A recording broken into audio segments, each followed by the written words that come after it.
क्या हुआ जब नीम करोली बाबा की समाधि के 30 साल बाद उनकी शिष्या श्री सिद्धि माँ ने उस गुफा को खोज निकाला जहाँ बाबा ने तपस्या की थी। यह गुफा उन्होंने किस प्रकार खोज निकाली और इस गुफा के भीतर उन्हें क्या क्या नज़ारा देखने को मिला, ये सब हम आज के वीडियो में वर्णन करने जा रहे हैं। तो जो भी आज चैनल पर नए हैं कृपया चैनल को सब्सक्राइब करें, वीडियो को लाइक और शेयर जरूर करें।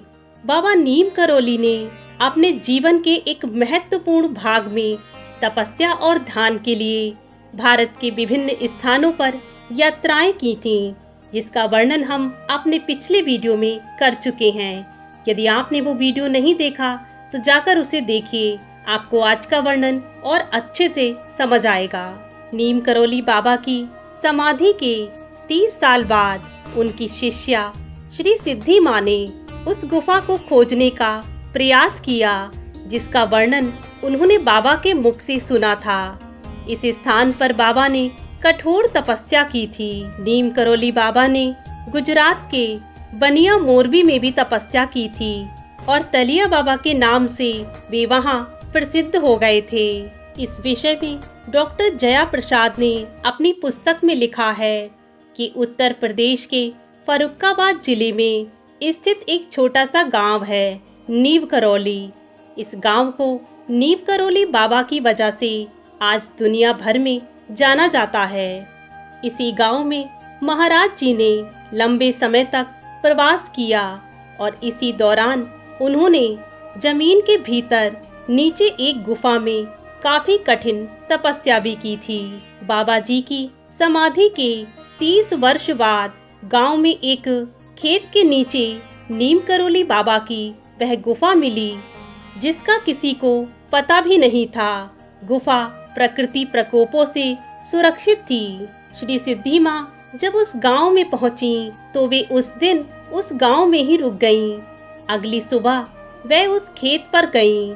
उनके साथ काफी संख्या में गांव के अन्य लोग भी थे, जो अपने अपने अनुमान लगाकर उनकी सहायता कर रहे थे।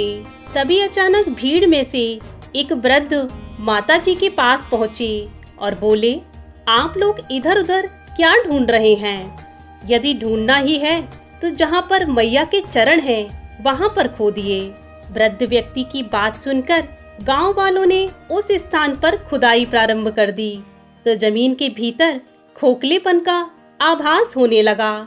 थोड़ी देर खुदाई चली और खुदाई के बाद भीतर से एक गुफा दिखाई देने लगी।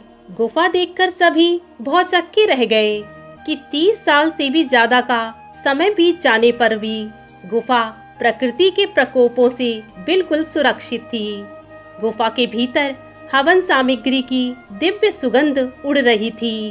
गुफा के मुहाने से धीरे धीरे जब मिट्टी हटाई गई और उसमें प्रवेश का एक मार्ग बनाया गया, बीच में बनी मिट्टी की दीवार से गुफा 2 हिस्सों में विभाजित थी। गुफा एक सुरंगनुमा थी। इस सुरंगनुमा गुफा के भीतर के भीतरी हिस्से में कोयले के कुछ टुकड़े और हवन की विभूति इत्यादि यथावत रखी हुई थी।